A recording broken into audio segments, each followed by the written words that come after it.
Welcome to Boosting You, the ultimate wellness platform. I'm Dr. Sue Peacock, And I'm Shirley McLean. and today's little boost for you. I thought we could talk about that, those self-care myths that might be holding us back. Yeah, because we've both been in practice a long time. And I swear the biggest hurdle to self-care isn't time or money, it's misunderstanding what it actually is. Absolutely, totally agree with you. There's so many myths, aren't there, floating around, and they're quietly sabotaging people. They think that self-care is selfish or indulgent, or that it only counts if it's, they can post it on Instagram or whatever. Honestly, I don't know about you, but I spend so much time sort of unteaching these self-care myths and actually teaching the actual strategies. Same here. One of my clients recently said, I don't have time for massages and spa days. And I said, that's okay, because that's not what self-care is. And she was genuinely surprised. Yeah, it's such a big myth, isn't it? That self-care has to be expensive or luxurious, but it's not even about money, is it? It's about intentionality, making those choices that kind of nourish you, even in, small but everyday ways. Exactly. A walk around the block, a 5 minutes breathing practice, saying no to something that you don't have the bandwidth for, that's all self-care. Not everything has to come with a scented candle and a price tag. Yeah, that's true, isn't it? Absolutely. And that kind of leads us on to another myth, really, isn't it? That self-care is all about doing.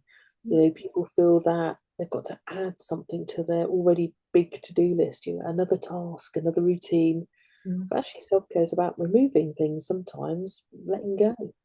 Yeah. And one of my favorite things is to say, what can you not do today? And it really surprises people because resting, saying no, or cancelling a commitment that's draining you, that's deep self care. Oh, I love that. Yeah. And here's one that I bump into quite a lot of the time. If I was stronger, I wouldn't need self-care. And there's still that weird stigma, isn't there, about taking that time for yourself as if it's this sign of weakness. Yeah, that one drives me mad because in reality, people who practice self care are often more resilient.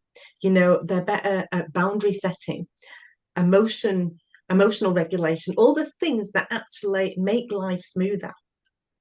Exactly. Yeah, it's like, t topping up your petrol tank, isn't it, before you run out of fuel, If anything, it's about being proactive, not passive, isn't it? We wouldn't judge somebody for eating if they were hungry or sleeping if they were tired.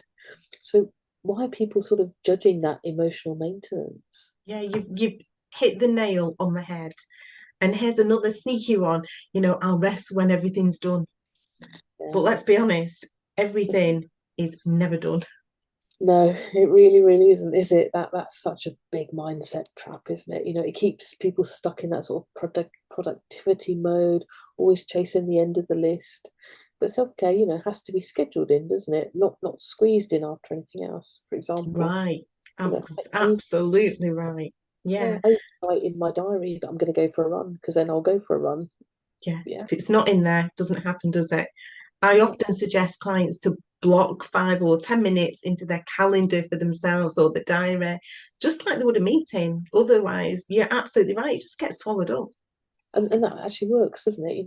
I say the same to my clients because, put it in your diary and it will happen kind of thing because it makes self-care visible and valid, doesn't it? It tells your brain and everyone else that you actually matter too. Another myth I've heard is if I need self care, it means I'm not coping. Mm.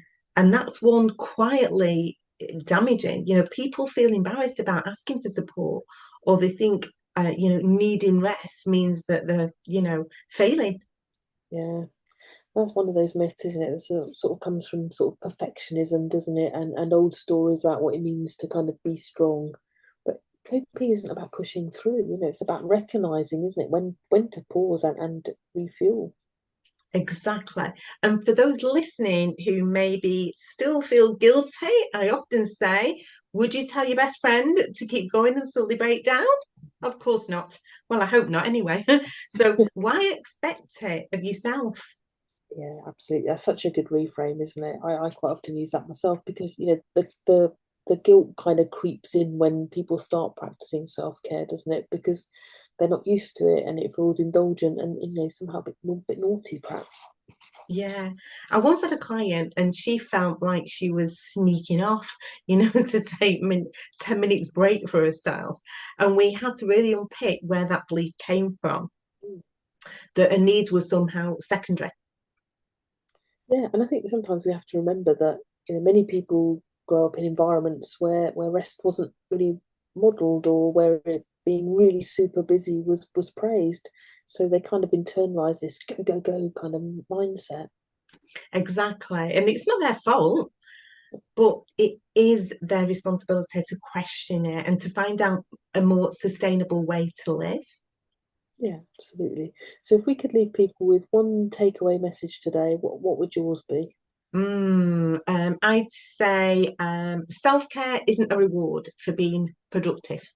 It's the foundation that allows you to keep going gently, sustainably, and with a little more joy. Well, that's really lovely. I think mine would be self-care isn't selfish. It's not fluffy. It's a sign of respect. You are allowed to rest. You are allowed to say no.